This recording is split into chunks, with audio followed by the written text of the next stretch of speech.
Welcome back to our channel, where we explore the timeless insights of Dharma and bring them into our everyday lives. If you've ever wondered whether setting up a Buddha altar at home actually brings benefit or if it's just a formality or even superstition, then this video is for you. Today, we'll look deeply at this seemingly simple act of devotion and how it reveals profound truths about karma, merit, and the energy you create in your living space. You might have seen families where a Buddha statue sits in a pristine corner of the home, incense rising like a silent prayer. Strangely, these households often seem harmonious, peaceful, and resilient in the face of misfortune. On the other hand, you may have observed homes without any spiritual symbols, perhaps materially successful at first, but over time, tensions build, health declines, and conflicts seem to erupt from nowhere. Coincidence? From the Buddhist perspective, not at all. Let's begin by clearing a major misconception. Worshipping a Buddha at home isn't about idolizing a figure in hopes of receiving blessings. It's not an act of superstition or blind belief. Rather, it's a conscious and symbolic act of aligning your household with the principles of truth, compassion, and awareness. The Buddha doesn't need your incense or fruit. You need the daily reminder of who you want to be. Imagine waking up each morning, glancing at a serene Buddha statue. You're reminded today, I want to speak kindly. I want to practice patience. I want to live ethically. At night, that same image calls you to reflect. Did I live up to my values today? Was I mindful, or did I slip into anger and ignorance? This is what offering to the Buddha really means. It's not giving to him, it's giving from your heart, reinforcing your intention to live a meaningful, awake life. In the Sutra of the Great Vows of Ksiti Bodhisattva, it is said that those who offer devotion at home through statues, recitation, or simply sincere reverence receive 10 kinds of benefit: prosperity, peace, abundance, good relationships, and spiritual clarity among them. These are not magical rewards. They are natural consequences of the energy field you create. Every object in your home emits a certain frequency. Clutter brings confusion. Violence on TV spreads agitation, but a clean altar with a peaceful Buddha image, it broadcasts stillness, purpose, and sacred presence. Your children grow up with a different mindset. Your relationships soften. Your intentions become sharper. Even visitors feel a quiet awe. This is not theory. It's observable in families across cultures and continents. I recall a family where a Buddha statue sat gathering dust on a shelf. They hadn't cleaned or bowed in years. Then calamity struck: illness, lawsuits, conflicts. A relative suggested restoring their altar. They cleaned the space, offered fresh water and light, and resumed daily prayers. Over time, the storm passed, the father recovered, the lawsuit dissolved, and peace returned. Was it the statue? Oh, it was the energy shift. The family returned to humility, gratitude, and spiritual alignment. They no longer lived in autopilot. They began to live with purpose again. When we say the Buddha blesses your home, we mean that your alignment with truth draws blessings.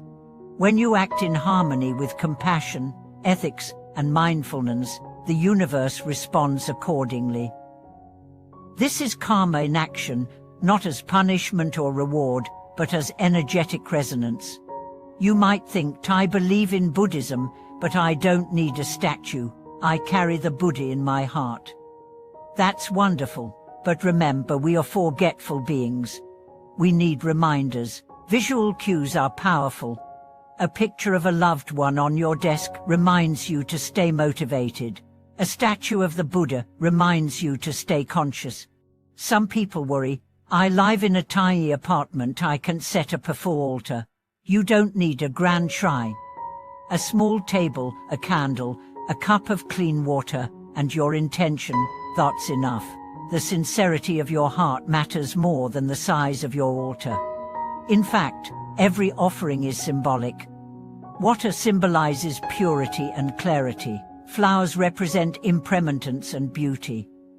Incense stands for ethical behavior and inner fragrance. A candle embodies wisdom and illumination. By offering these daily, you're not bribing the Buddha, you're training your own mind to value these virtues. There's another misconception. I've had an altar for years, but I still face setbacks. Remember, the altar is not a lottery ticket, it's a mirror. If your speech remains harsh, if you continue to harm others, your altar cannot protect you from the karma you're creating. The altar opens a channel of guidance, but it's up to you to walk the path. Also, some difficulties are the flowering of old karma seeds planted long ago.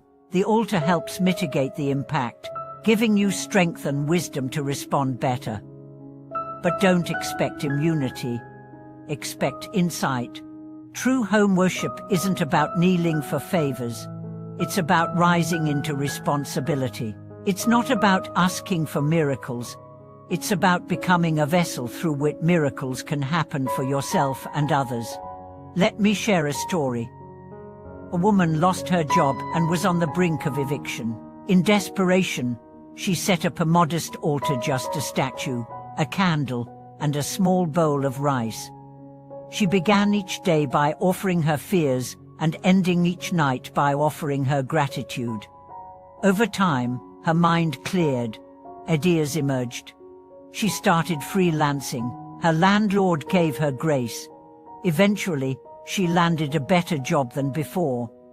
Her offering didn't change the world, it changed her. And because she changed, her world changed.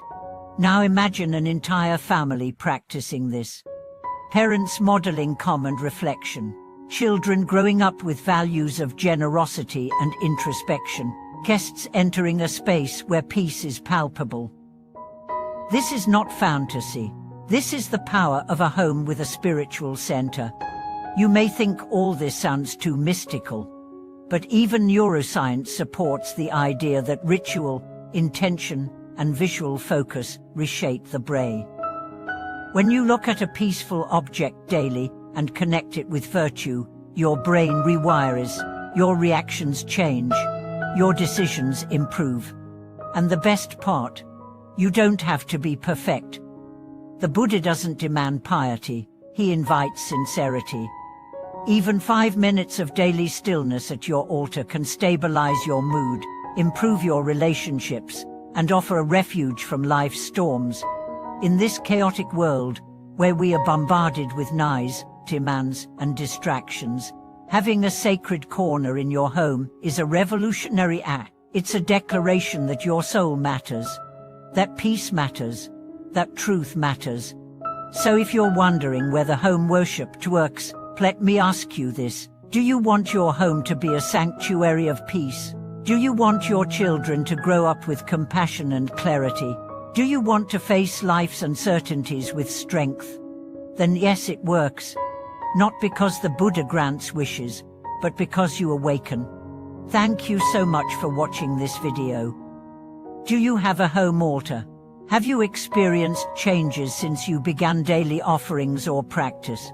Share your stories in the comments, we'd love to hear them. And remember to subscribe, like, and comment to help this channel grow and reach more people seeking the light of wisdom.